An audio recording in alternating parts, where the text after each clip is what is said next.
What's up, everybody? Welcome back to another episode of the Hoopers Lounge podcast with Max and myself. And we are in March, my favorite month of the year because March Madness is right around the corner. But more than that, because it means the dog days of the NBA season are almost over. We are about a month away from playoff action. So we are coming to you today with our predictions for how the regular season standings will end and the matchups that we will see come playoff time in April. Now, a lot of this is likely to be incorrect. It comes with a disclaimer. But these are matchups that, based on how the teams are trending upwards or downwards, that we think we're going to see in April. Before that, a little bit of NBA news. We talked a lot about how injuries have affected the league this year, but this is a bit of good news about injuries. Celtics Jason Tatum has returned from his Achilles tear, making a record-breaking comeback from it. He tore his Achilles in the playoffs last year, and in less than a calendar year, he is now back playing on the NBA court. And aside from a missed dunk in his first game back, has looked pretty much like his normal self. His shooting has looked as elite as ever. He's still blowing past people off the dribble. He's still moving incredibly well for a man his size, 6'10", 250. And this makes the Celtics significantly scarier. So, Max, what do you think about Tatum's return? And do you think this makes the Celtics the favorites in the East? His return was awesome. I was watching that game at a bar Friday night, I think, against Dallas, and that crowd was insane for him. I know he didn't score until like halfway through the second quarter, but they were rooting for him so hard, and he is the franchise centerpiece of the Celtics. Like, I know Jaylen Brown's been great, but Jason Tatum is like the guy there. So I really like what I saw out of him the first two games, and he's not even playing his full allotment of minutes yet. I think Boston is really scary. Detroit's been slipping up recently. They just had a couple really bad losses. I still do think they're a very good team, and I think they'd give Boston a lot of problems. But the Celtics, I don't know how you can't say they're not the favorite right now, just because of the experience they bring, both from the players and from a coaching staff. They've won a championship with this core.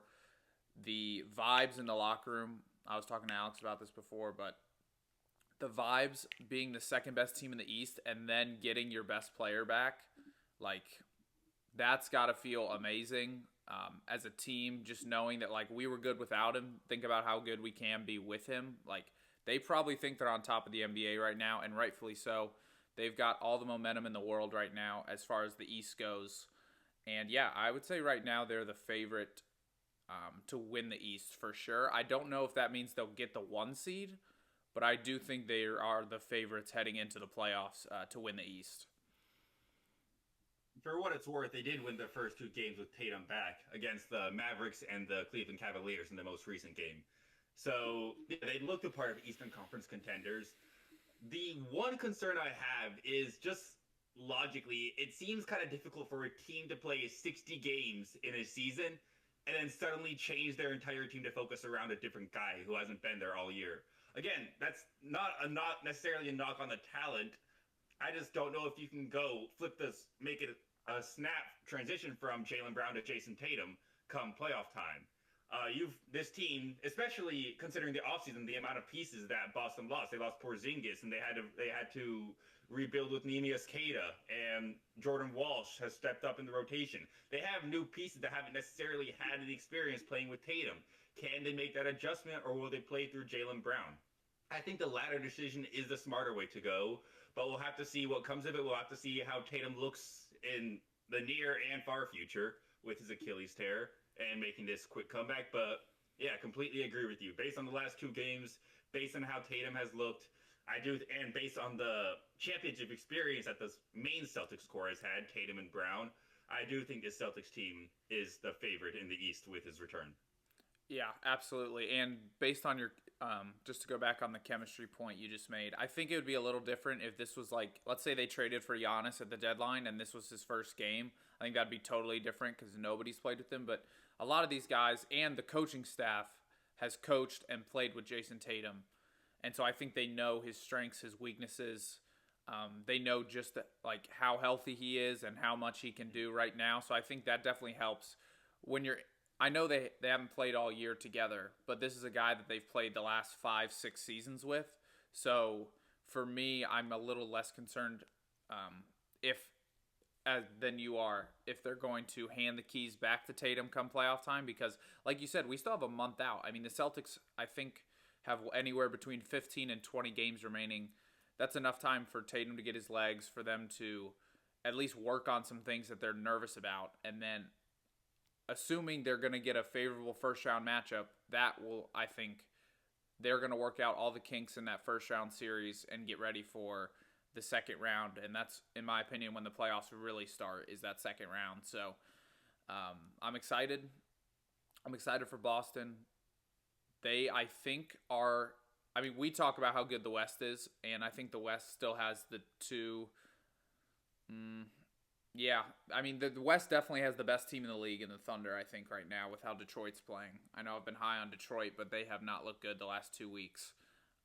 So I think the Celtics right now, in my opinion, have the best chance to beat the Thunder, presumably if they're healthy in the finals. So I'm excited for Boston. This is awesome. We didn't even think Tatum would be playing, and it's awesome to see him back on the court. You said the playoffs don't start till the second round, but I'm a Bucks fan. I haven't seen the second round in 4 years. I basically forgot what that is at this point. But yeah, that's a good point about the chemistry. It is exciting to see how it'll play out, and we'll have to see how Mazzulla handles it down the road. I mean, I'm not the biggest Tatum fan myself, but still, to see a guy go down with an injury last playoffs in the way he did, it was difficult to watch. And then for him to make this unprecedented recovery time and look back to very close to his normal self, it's fun to watch. It's very cool to see, and it's great for the league and the Celtics as a whole that Tatum is back. With that being said, I think we should start with the Eastern Conference matchups, because I'm very interested to see where you have the Celtics seated in the Eastern Conference with Tatum's return, and with, you said, the aforementioned Pistons struggles. So let's go off to the Eastern Conference. Let's see your 1 through 8 matchups, and then we'll get into the play-in a little bit later. Yeah, absolutely. So I think you could switch Detroit and Boston if you want. I think they're interchangeably 1-2 in the East right now. I don't see the Knicks catching either of them in the top 2. And I just think Detroit's sliding a little bit, which is concerning. However, I am still going to put my faith in Detroit, because I've had them all year as the best team in the East, and I'm not going to let a couple rough game stretch deter me from that. I would also rather see, personally, these matchups if the Pistons were the 1 and the Celtics were 2. So at the 1-8, I have Pistons-Hornets, which would be an awesome series after the fight they had earlier and just the young talent on the court. 2 rather inexperienced playoff teams for the most part. That would be really exciting to see how that series went out. And then for the 2-7, I have Celtics-Heat, which is an all-time rivalry, and that series would be absolutely electric.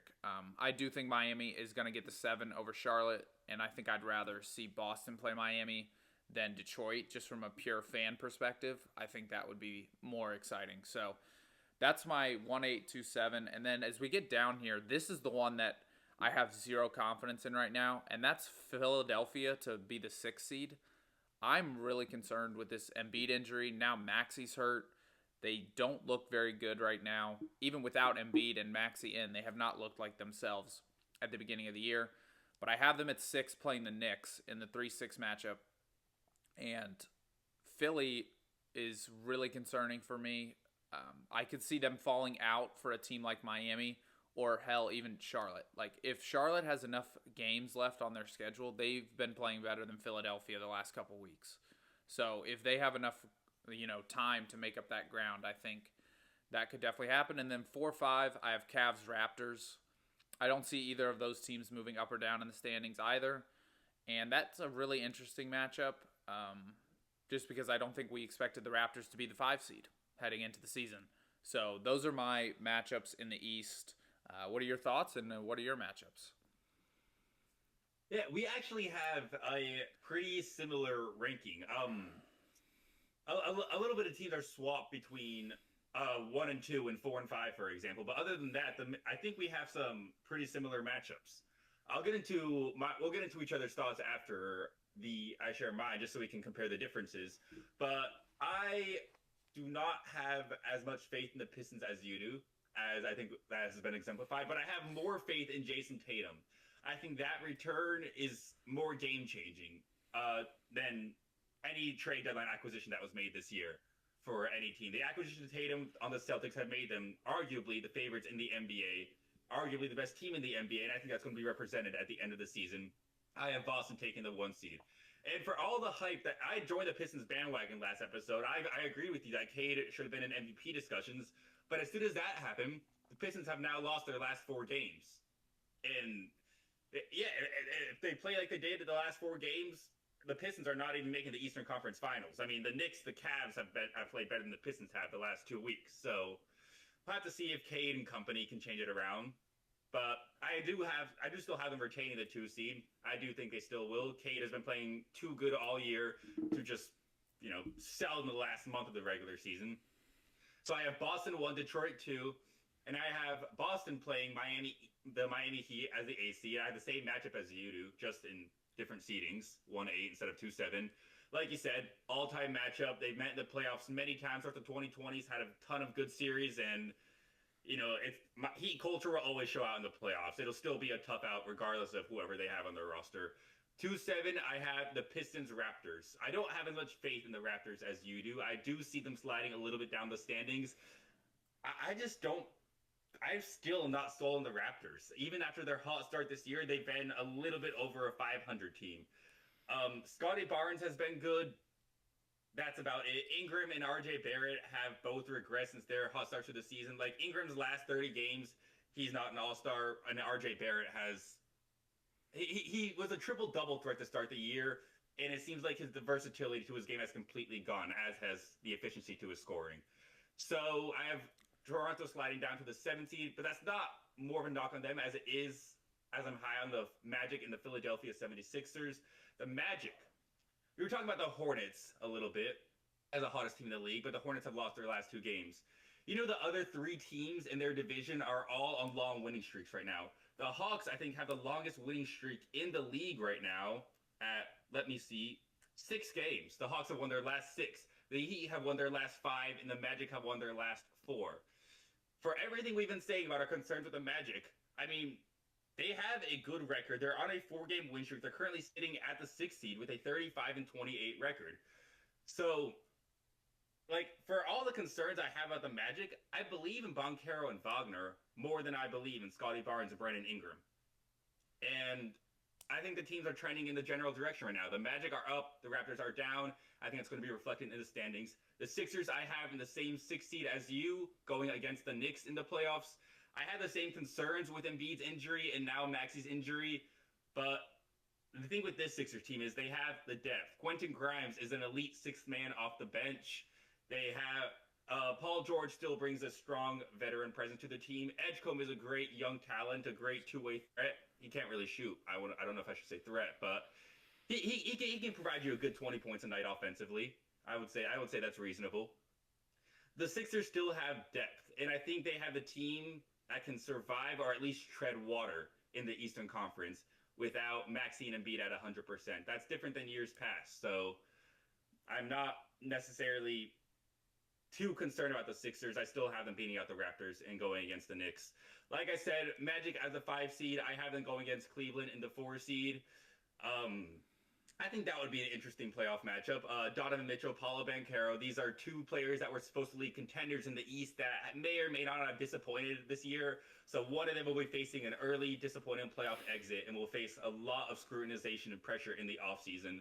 And the other will probably lose to Boston in the 2nd round. But still, should be an interesting first-round matchup to see Cleveland and Orlando go in the 1st round. Yeah, wow. The only team that we're way different on is Orlando because I don't even have them in the top 8. I think they're going to be one of the teams that lose in the play-in.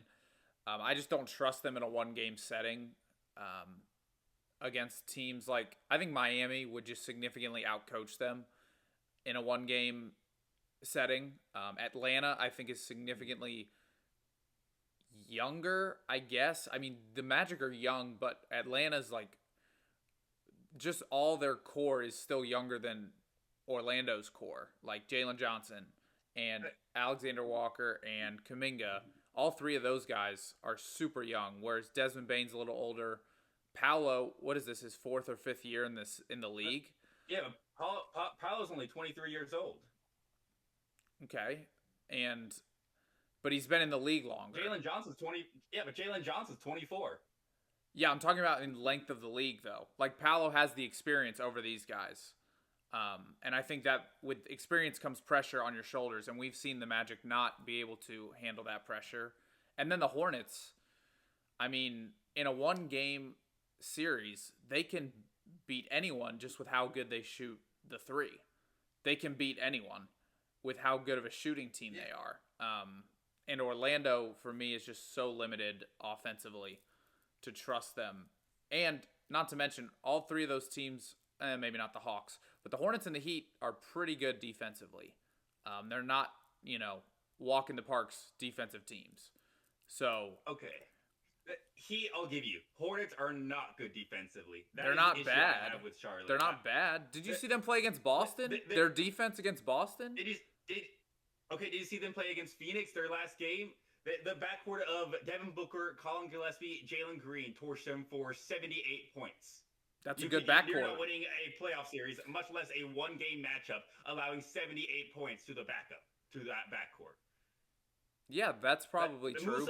Moussa Diabate is a great defender. He's a very versatile defender. He has changed the defensive culture of the Hornets. That does not mean LaMelo Ball and Con Knipple and Brandon Miller are great individual defenders. That's not what I said. Frequently get cooked. I said they're a good defensive team, not great. I said they're a good defensive team, and Con Knipple's a pretty good defender. He's no slouch on defense.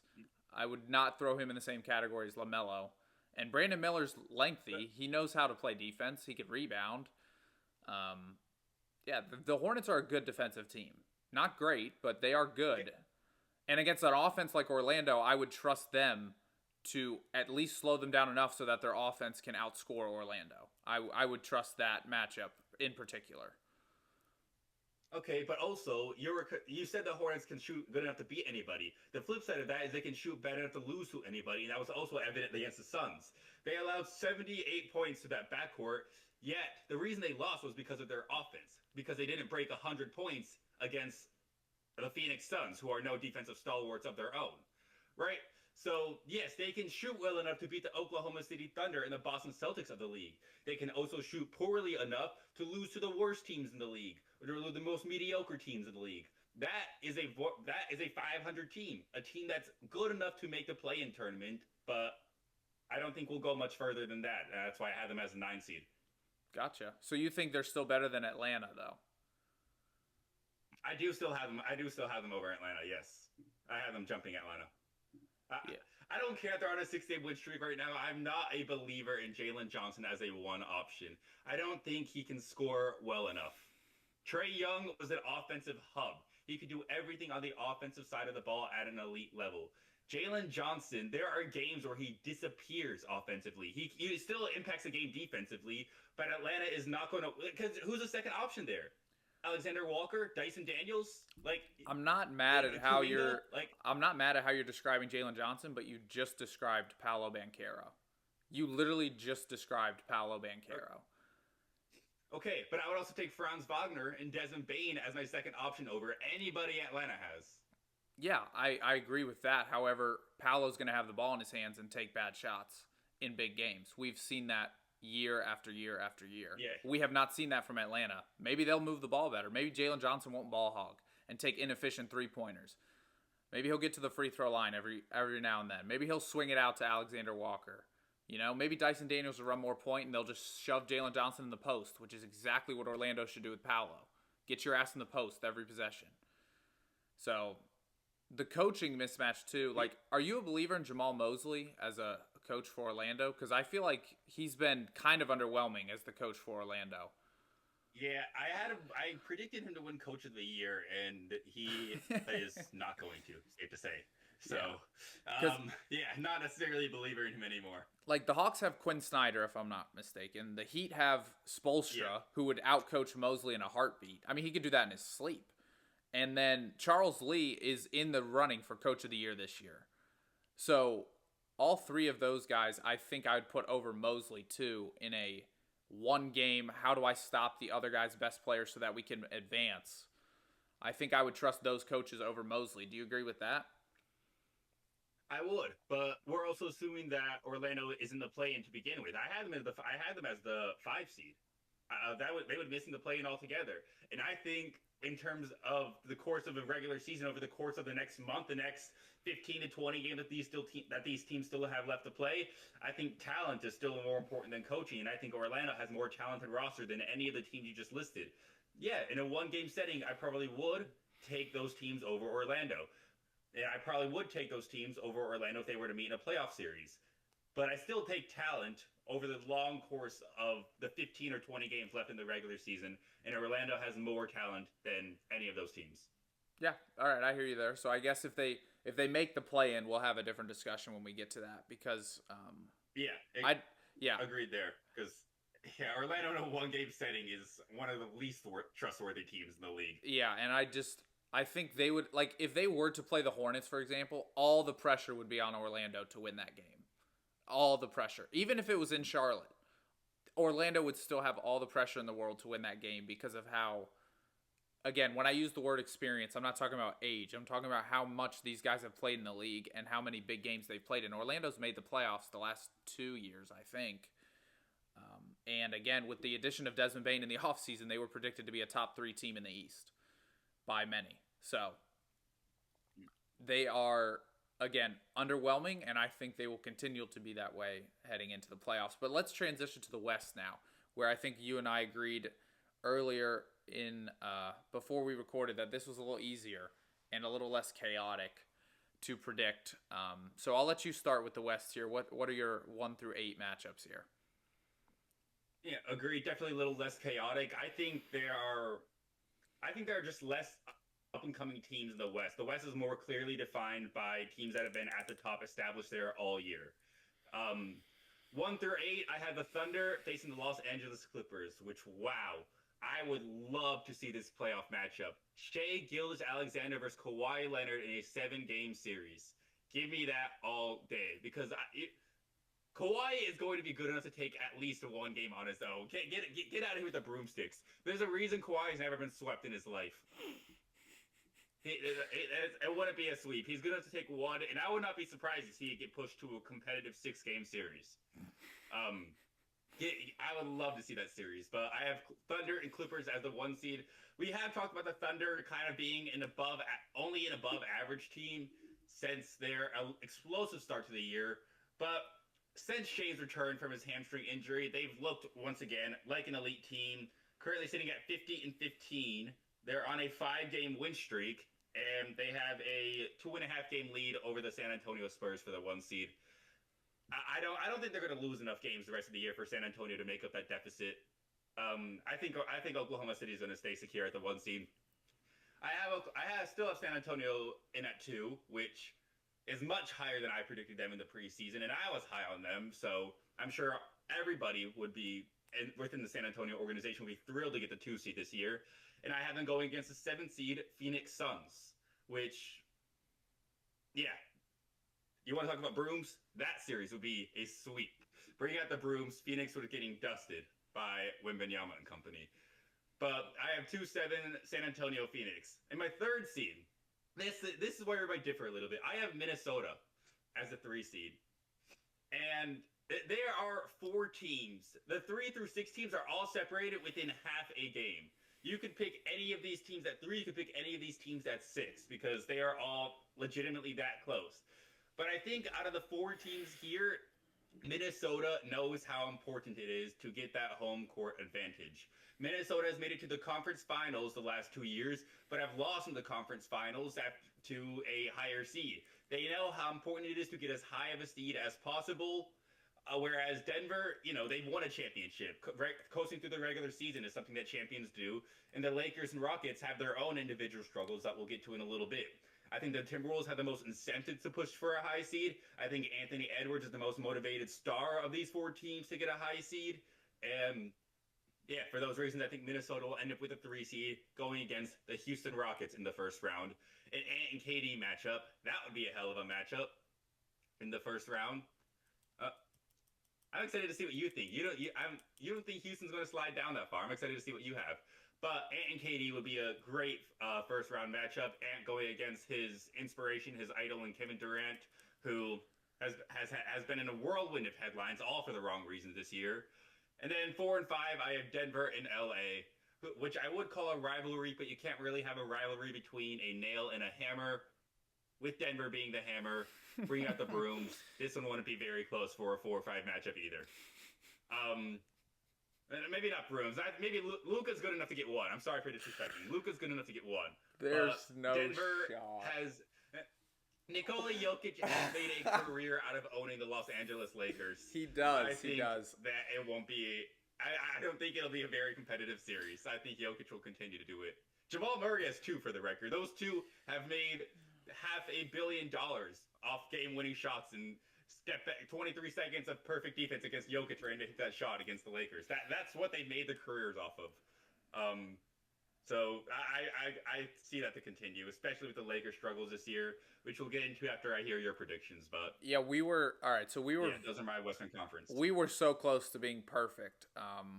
And so I'll start with the ones we agree on. I've got Thunder Clippers and Spurs Suns as well, and I think both those series are sweeps. The Thunder, I know this very well as a Warriors fan. When you win a championship, you do not take the regular season seriously. They will take the playoffs seriously. And I think they have the roster capable of turning it up a notch, like immediately. Game 1, first round, at home. That crowd's going to be electric. Like, they know, like, what time of year it is. And yes, Kawhi is good enough to win a game, but the rest of his team, like Garland, Mathurin, John Collins, Brook Lopez, against J-Dub, Chet, Hartenstein, Caruso, Dort. Yeah, that's not a good matchup in my opinion for the Clippers. And I think they, again, with how good the Thunder's defense is, we're going to take Kawhi away, and then, Darius Garland's going to have to beat you. Yeah, that doesn't really scare me. So, again, like I said, broomsticks in that series. Spurs Suns, we both agree, broomsticks. I don't even know, the Suns might have to start 3 centers just to guard Wemby. I mean, I don't even know who on their roster could do that at a one-on-one level, so they might have to start a couple bigs just to guard Wemby himself.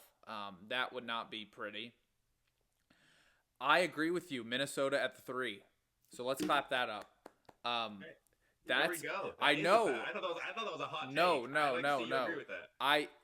They are my dark horse this year to win the whole thing because of how you mentioned it, how motivated Anthony Edwards is this season. It feels like he's on a mission to win his first championship. And I think we both agree that maybe not on Minnesota, but Anthony Edwards will probably win a championship before he retires. Like, that's how good this guy is. And I think that he and the Timberwolves also have a little bit of incentive to avoid the Thunder in the second round, which means getting that 3 seed is very important. I think they would rather play San Antonio, the inexperienced team, because Minnesota actually has experience over a team like San Antonio when it comes to the playoffs. And they can't say that against most of these other teams, right? Here's where we differed. I have the Lakers at 6, not the Rockets. And I just found it funny that you thought the Lakers would get swept, but you also thought they'd finish better than the Rockets in the regular season, which to me doesn't make any sense because the Lakers, I've been shitting on them all year. They have been so underwhelming for me. We didn't talk about this earlier, but the Luka JJ Redick drama, it's not that big of a deal, but they clearly, I think there's part of JJ Redick that kind of wishes he had a different superstar on his team than Luka Doncic. Like, because of just the way he complains, and honestly, it feels like Luka is like on a downward trajectory. Like, did he already hit his peak in his career?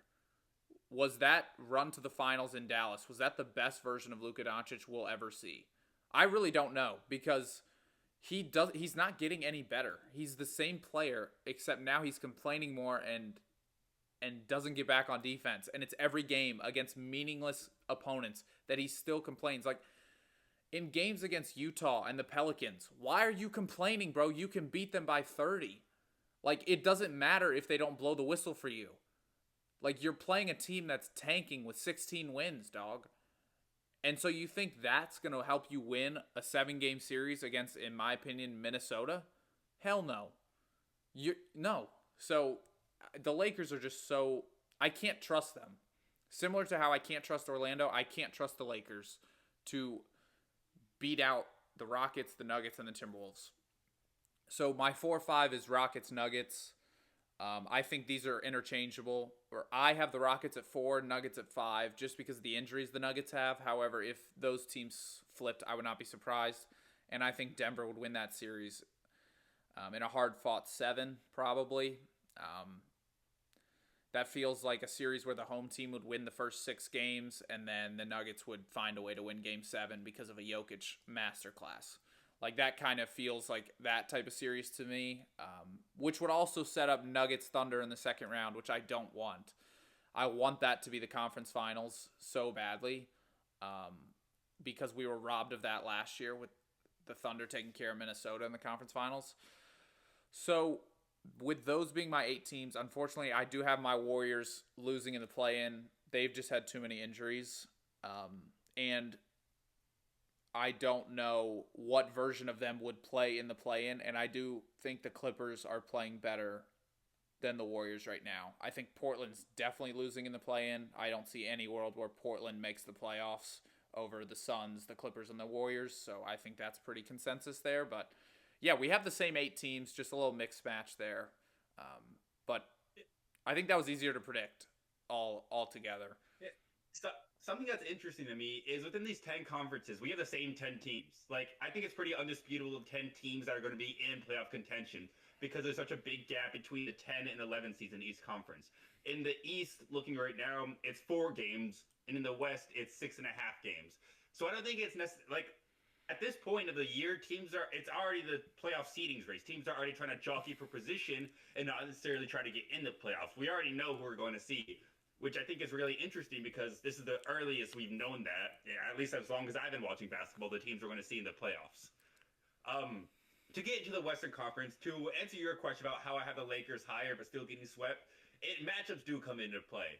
Like, I do think the Lakers will finish with a better regular season than the Rockets because I think Luka Doncic has motivation. He's like in the MVP race. He's trying to get back into All-NBA. He has more motivation to play harder in the regular season than anybody on the Rockets does at this point in time of the year. Now, in matchups, I think Denver, as we've seen, and basically every year, matches up really, really well against the Lakers. They don't match up as well against the Rockets, and the Timberwolves themselves don't match up as well against the Lakers. I would not predict the Lakers to get swept against the Timberwolves. I would not predict the Rockets to get swept against the Nuggets. But the Lakers are going to get swept by the Nuggets because that's just how it always happens. Like, look back on the Eastern Conference. Like, I have Boston playing the Heat and Detroit playing the Raptors in the first round. But if I were Boston, the 1 seed, I would probably rather go against Toronto. Because Miami has playoff experience. They've played you in hard-fought series before. Even though Boston is the best team, arguably, has the best collection of talent in the league, or at the very least the Eastern Conference, I would not be surprised to see Miami push this game to 6. Just because of the playoff experience and leadership they have with Spoelstra and Pat Riley. And, they have guys on the team that have made multiple finals runs. They have playoff experience, and they know what it takes to win. So if I were Boston, I would rather go against Toronto, even though I think Toronto's going to be a better team. Matchups come into play, and that's why I think Los Angeles will get swept, even though I think they're going to finish with a better regular season record. As for not believing in Luka, I agree with that, but I think Luka's issue right now is the opposite of Anthony Edwards. Luka has no motivation. I mean, think about it. This guy, his entire goal was to retire a Dallas Maverick. His goal, his entire career, was to have his jersey hang up in the Raptors right next to Dirk Nowitzki. He's remained unwaveringly loyal to Dallas. He never shared any signs of wanting to leave Dallas. He just brought them to an NBA Finals, for goodness sake. Their first one in 13, 14 years. And then he gets traded.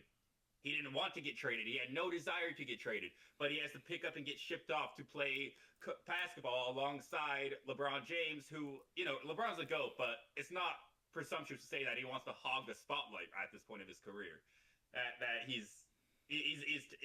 The Lakers would be better off without LeBron James on their team. They're almost playing to celebrate the end of LeBron's career rather than compete for championship with Luka.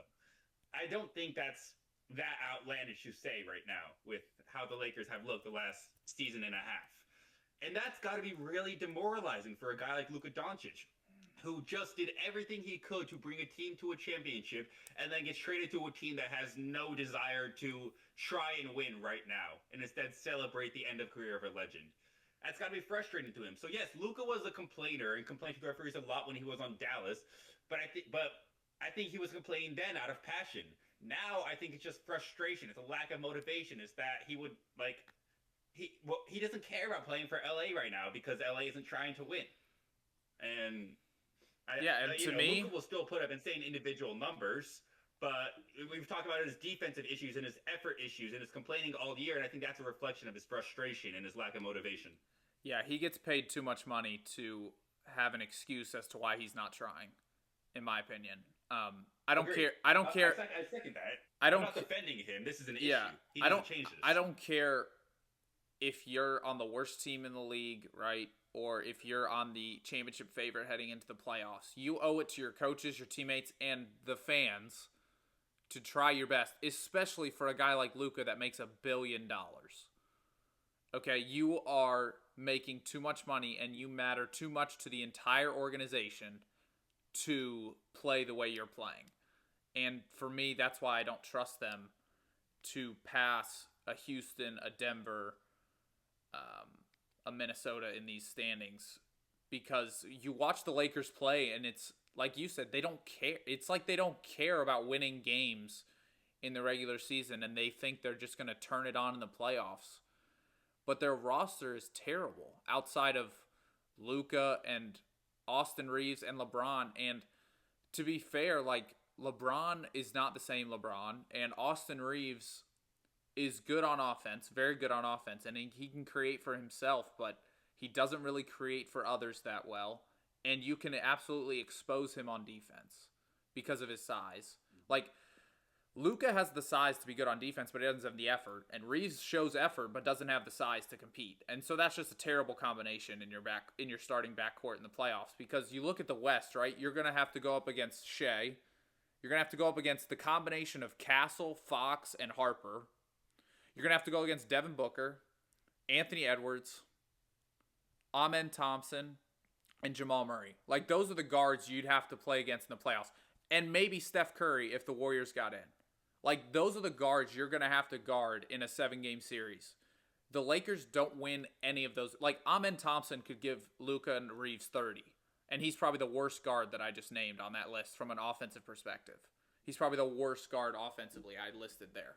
So, in terms of that, again, I just don't trust them. They're currently the 6th seed. I don't think the Suns are good enough to pass them, which is why I kept them at the 6. But it looks like another disappointing end to a season for the Lakers, and I think it all points back to one place, and that's Luka, in my opinion. It's Luka. And maybe you could point it back to the GM for bad roster construction, but it's not like Luka's had the best teams in the world before either, and we've seen him show a lot more effort. So I don't know why it is, and frankly, as a fan, I don't care. Give me your best effort. Point blank, period. Yeah. With all that being said, though, Luka Doncic is still averaging 32.5 points, 8 rebounds, 8 assists a game. I mean, that's still pretty damn good numbers offensively, and that's pretty much the entire offense of the Los Angeles Lakers. I mean, without Luka Doncic, it's fair to say the Lakers would be in the tank battle. They'd be tanking for Devonta right now. So the reason they're even in the playoff conversation to begin with is because of the effort and talent of Luka Doncic. But the issue, like we're saying, is that Luka, when he's locked in and he's actually motivated, he can carry a team to the finals. He is that good. And when, like you said, when he's paid the amount of money that it is owed to his team, it is owed to the fans, it is owed to everybody that follows the NBA to get that version of Luka, to get that version of the basketball player that can carry any team to the NBA finals. And this year, we haven't gotten that. And as unfortunate as it is, to play all the blame on Luka when he's averaging 32, 8, and 8 seems a bit preposterous to me. It is more of the fault of the roster construction around him. I mean, all Luka asks for is a competent rim-rolling center, and you go out and get him DeAndre Ayton. Come on, man.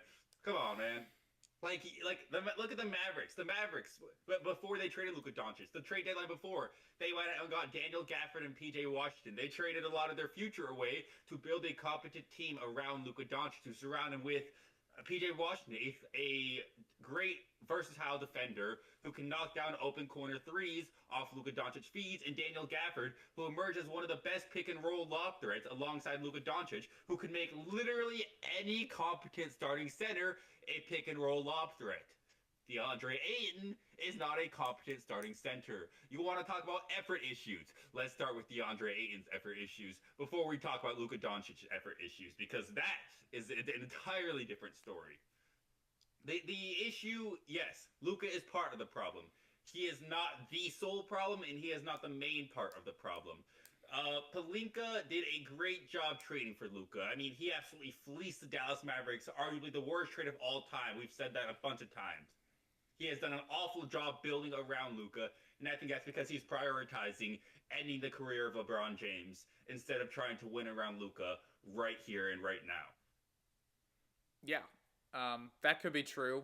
I just want to touch on the Ayton thing real quick. His effort is bad, but you don't make as much money as Luka, and you're not the number one option on the team. Like, Ayton has come out and said recently that he doesn't like his role on the team.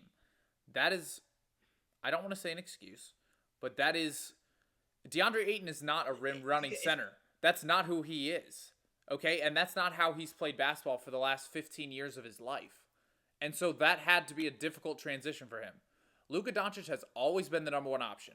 He's always been the guy that averages 38 and 8. He's always done that. So what is different about this year than years past that he's not trying? I don't care what's different. It's the same version of Luka. He's not getting any better. Like, his defense isn't getting better. His effort's not getting better. And yes, he is the sole reason they're not tanking. I agree with you there. But he's also the sole reason they are not a championship contender like they should be, because of the star power they have at the, like, how heavy they are at top end. If you're going to blame him, then he's going to leave LA, and you're going to see just how bad and how far away they were from a championship without him. Because the roster without Luka Doncic, I don't think they're winning 20 games. I agree. They're winning 20 games in a year. I think so. If you're going to blame a guy from taking a 20-win team at best to the 5 seed in the West and say, oh, he needs to try more. Yes. Because we've seen him make the finals, and now he has LeBron and Austin Reeves, and he can't even get a top 4 seed in the West because he's not trying. He doesn't try, Alex. It's not that he's bad at basketball. It's that he doesn't care about the regular season, and it's hurting his team. It's like, that's the whole point, is come playoff time, when he actually does have to try, he's going to be going up against teams who have home court advantage, who are also trying, and who, frankly, like, if we were to power rank the players in the West, Alex, this is a question for you. I'm not going to answer this. Where would you have Luka on a power ranking of individual players in the Western Conference? Where would you have Luka today? Top 5 undisputably. Let me think. I would take Jokic over him. I would take Shea over him. I would take Wemby over him. I'd probably take him 4th with Ant at 5. Okay. Like I said, I'm not going to answer that question because you know how I feel about Luka, but I think I would take Ant over Luka too. I think. Okay. And that is just something. But now you're criticizing a guy you're saying is a 5th best player in his own conference for not being able to carry his team to a championship. The 5th best player in a conference should not be expected to carry a team to a championship. Your 1st and 2nd best players, it's reasonable to put those expectations on them. If you have Luka Doncic barely top 5, you say he should be carrying LA to the finals is placing very unrealistic expectations on him. That's putting too much on him, especially when we consider the terrible team that Pelinka has put around him. Preseason, was Luka Doncic a consensus top 3 player in the league? Yes or no? No. Top 5, yes. Top 3, no. Top 3 was Shea, Jokic, Giannis. Pretty unanimous. I think Luka was better than Giannis heading into this season. I think.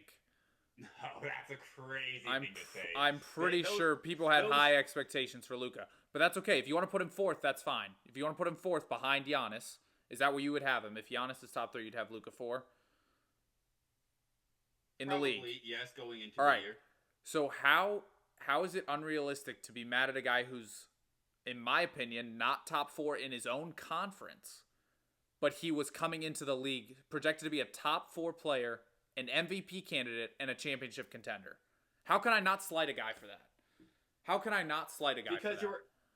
Because your individual rankings are affected by how your team does, truthfully. I mean, LaMelo Ball, truthfully, is not playing any more differently than he has in years past. But he's going to be looked at on a lot more favorably going into next year. You know why? Because the Hornets are winning and he is playing. That is the difference. Your team success matters in your individual rankings. That's why Devin Booker was never really considered an all-star. He was putting up empty numbers while the Suns were at the bottom of the standings until, hey, look, the Suns almost made the playoffs in the bubble. Hey, look, next year, they made a finals run. Now Devin Booker starts getting his respect as a true superstar around the league.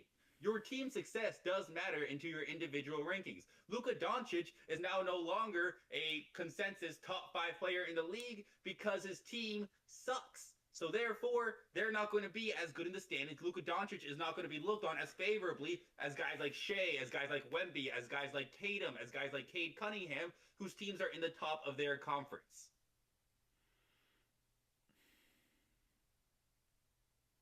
Okay. I don't know if that makes sense. It does make sense because his team, while they do suck, also at the same time they don't suck. I mean, his team's not terrible, but I know what you're saying. His team is not great, and it's just hard for me to fathom that we're putting too much weight on Luka when literally the entire Lakers organization was put on his shoulders this offseason. Like, I don't think there's many players who could put in Luka's shoes who could do better than what he is doing with the team built around him. I think I don't. Yeah, I don't think anybody could do what Luka does with the amount of offensive responsibility he has bestowed upon him night in and night out. Some players have the scoring, some players have the playmaking. I don't think there's a player in the league that can do both to the extent that he does for this Lakers team. Really? Okay. Maybe Cade Cunningham this year. Maybe Cade. Maybe Jokic. You could put Cade on this year's Lakers. No, Jokic had the same issues as Luka. We're going to talk about defensive. Jokic is not going to fix the Lakers' defensive issues. But he at least tries though. Jokic, you'd at least be playing 5-on-5. You wouldn't be playing 5-on-4. He'd at least be trying. And Jokic can rebound, which Luka could rebound too. But Jokic is a great rebounder. But also, a great rebounder. We want to talk about referee complaining. Jokic is no better than Luka Doncic when it comes to complaining to the referees. Don't give me that look. He's Jokic way better than Luka. Awful when it comes to the referees. No, he is not. Oh my god, no. No, he is not. Okay, if I were to rate, okay, Luka is 1. Okay, and it might be a clear gap, but Jokic is number 2. Jokic I don't is even know number 2 when it comes to complaining to referees. It's worse than LeBron. It's not LeBron complains. Like. Okay, LeBron just flops and pretends to be hurt. He doesn't complain. He won't get a call, but then he'll pretend to be laying on the ground for 5 minutes. Not complaining, that's its own thing. But to your point, Jokic LeBron does not exactly complain to the basketball player either. Jokic does not complain. What are we talking about? To the extent of Luka Doncic. He didn't let me finish. He does not complain to the extent of Luka Doncic, and that's honestly concerning. Şengün complains more than Jokic. Okay. That is crazy. That is a crazy thing to say. No, it is not. Alperen Şengün does not complain to officials more than there's no objective way to measure this except technical fouls, which has its own flaws. But just out of curiosity, I'm really curious how many both of these players have. Because to your point, Luka Doncic has 15 technical fouls. If he gets one more than his 16th, he'll be suspended from every game onwards. I'm pretty sure that is second in the league behind Dillon Brooks. I think those two players lead the league in techs. Don't quote me on that, but I'm pretty sure that's the case. I want to see who has more between Alperen Şengün and Nikola Jokic, if that exists anywhere. Because Jokic just got in a fight because he got hip checked by Lou Dort. So he definitely got a technical foul for that, and that has nothing to do with complaining for the refs. So I don't know how much this really plays into our argument. Yeah, that's what I mean. It is a flawed metric, but that's the only objective metric. Which total sidebar here? That hit by Lou Dort on Jokic was dirty. That was a dirty play. Incorrect. Yeah, agreed. Jokic was completely justified in doing what he did. Okay. By the way, oh shit, you were right. Jokic has 6, Şengün has 8. Got me there. Okay, so and I'm defending you that I would not use technical fouls to make that argument against you. I personally would not, but I'm just like the point of my mouth opening that wide was that nobody is on the level of Luka when it comes to complaining. Nobody is on that level. Okay, when you say Luka 1 and then there's a gap, there's like Mount Everest and then there's number 2. Okay, like it's.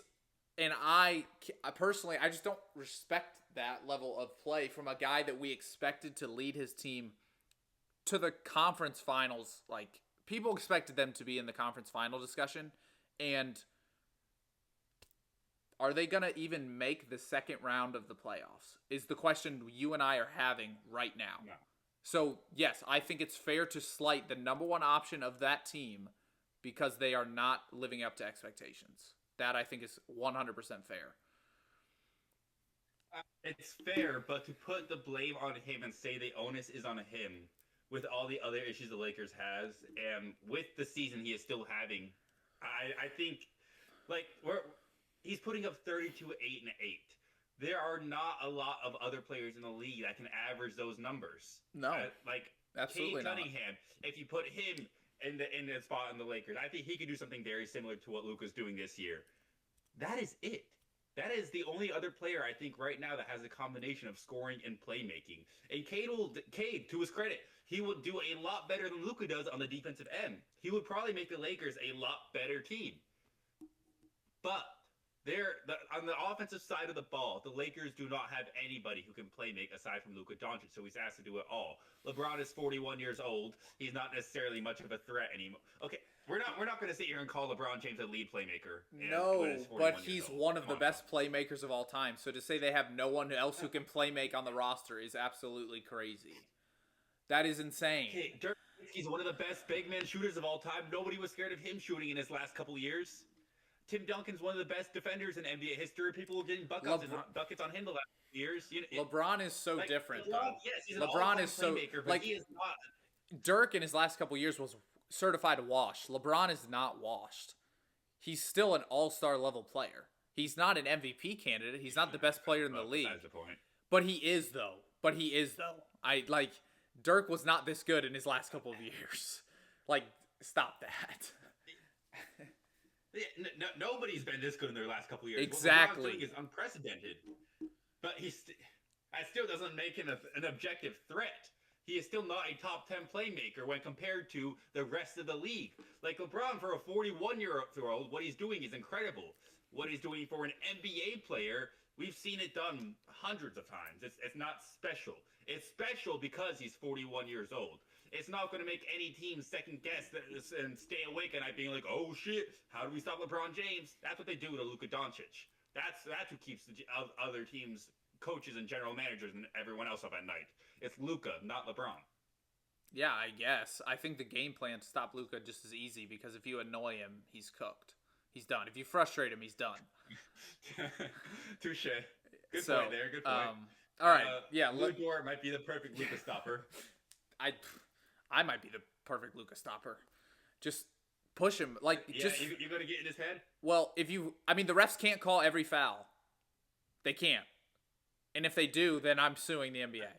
So Max, you're gonna get minute playing time, pick up 6 quick fouls on Luka, and be right out the game. Did you see the one-on-one video of Luka going one-on-one on Tyler Toney from Dude Perfect? Yes, I did. That's what it would be like. That's what it would be like. True. Luka was trying to score you. Very true. Yes, he wouldn't miss, and it wouldn't be fair. And I would just have to foul him to stop him. But all right, let's go to the blind ranking here. Once again, it feels like we either get in a Wemby or Luka argument like every episode. I feel like it's really those two guys for us or the fabled Jared McCain versus AJ Mitchell. Yeah, that does happen too. McCain's still balling, and he won the celebrity 3-point contest. Thank God. So I honestly did not even see how that went. I did not. I completely forgot. He almost lost in the final, but he did win. So. Who almost beat him? Who was second? Some YouTuber. I can't remember now. Okay. You can look it up. It's easy to find. All right, blind ranking time for Alex. Last episode, I had a near perfect blind ranking until Cade cooked me in the middle. So we're going to see how Alex does here. We got 10 players, blind ranking. Are you ready? Yeah, this should be fun. I haven't done a blind ranking in a minute. I'm excited for this. All right, first name up, we have J-Dub. Not to be confused with J-Will. We have J-Dub. Okay. J-Dub, the all-star, the all-NBA third-team player, the guy who got 40 in the NBA Finals. Correct. See, I'm going to rank him highly. I just don't know how high, because with availability being the best availability... okay, I just butchered that tongue twister. Beside the point, you know what I'm trying to say. Jalen Williams has not been the most available player this year. His wrist injury caused him to miss the first chunk of the season. He came back, he shot incredibly inefficient, and I'm pretty sure he's missing games sporadically because he's still getting treatment on his wrist. So, he has not been great this season. He's been underwhelming when he has been on the court, and he hasn't even been on the court that much. But I mean, if we're ranking this year, I'd honestly put him closer to the middle of the pack. But this is a dude that was all NBA third team last year and dropped 40 in the NBA Finals. So I feel like that would be a little disrespectful to do. And as a result, I'm going to put him at 3. All right, J-Dub at 3 to start the list. Next up, we have a guy making his presence known on a new team, Jose Alvarado. A New York Knicks. He has been explosive for the Knicks. I mean, Knicks fans are already in love with Jose. He's already gotten a couple of his signature steals with the Knicks, and the fans go crazy every time he does, which, to be fair, I do too. Grand Theft Alvarado might be the greatest nickname in the league. And just because of that nickname, I'm not going to put him at 10. That nickname single-handedly saves him from being the worst on this list. I don't care who else is on this list. But he still is a bench player at the end of the day. I don't know how many of average players I'm going to get. I'm going to put him at 8. I'm going to put him at 8. All right. I think Jose's on the come up. All right. Jose Alvarado at 8. I personally think he's better than that, but you don't know who else is on this list. So next up, Luka Garza. Damn, I got really excited for a second. Well, Luka Garza is not better than Jose Alvarado, so now I'm really concerned that I put Alvarado way too low.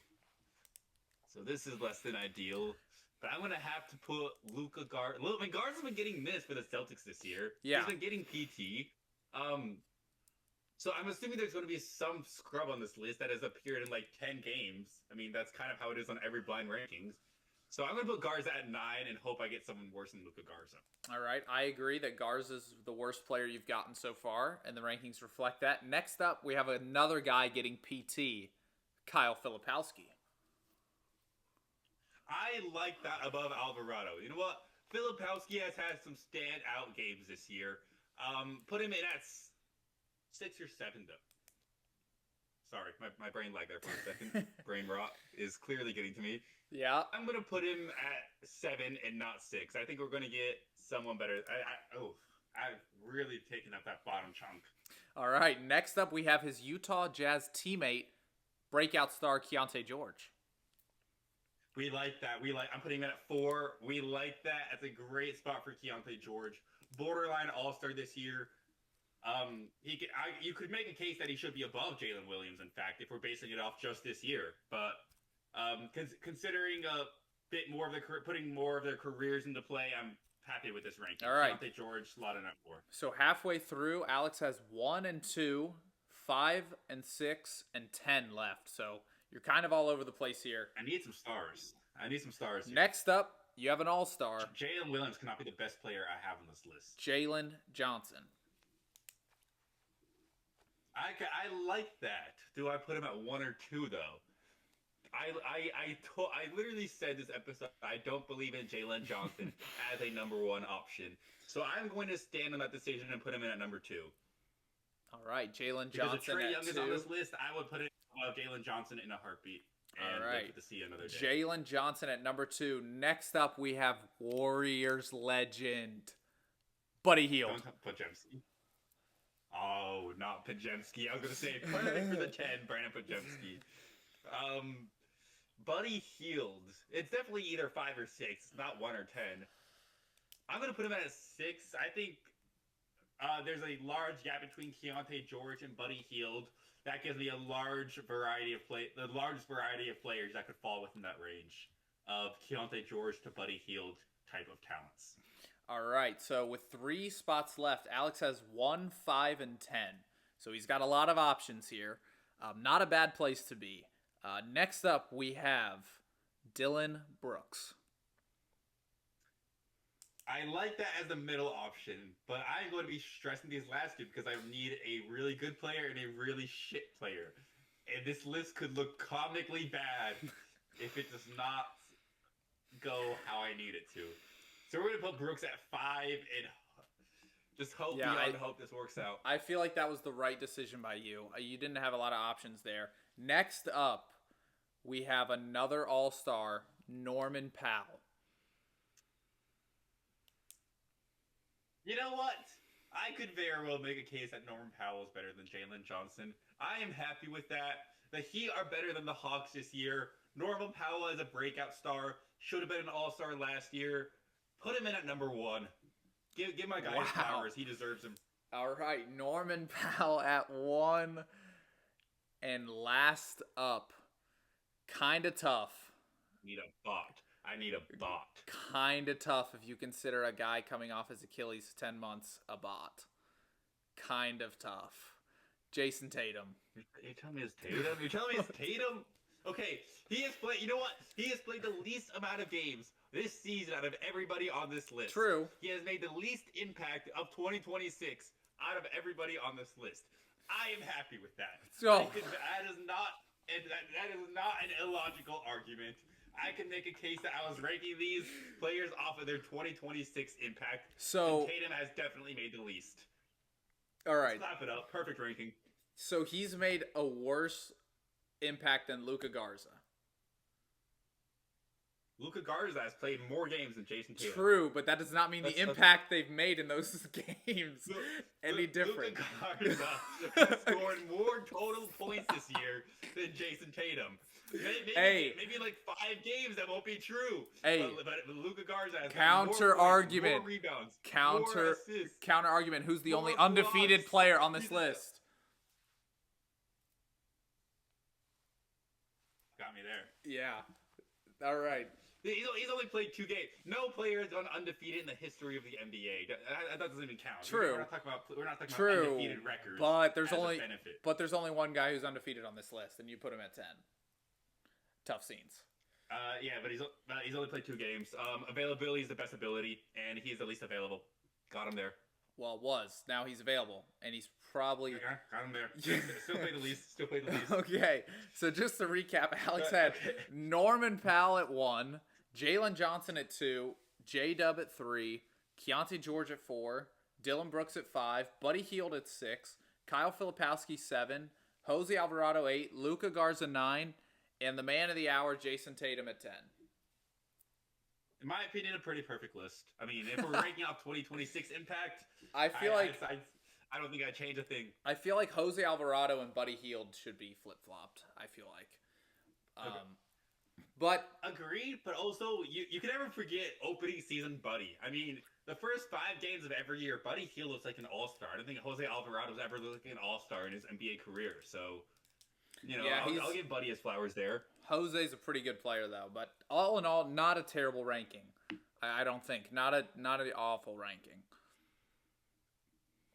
If I could just put Tatum at 1 instead of 10, I literally think it would be perfect. But Norman Powell at 10 would not have been perfect.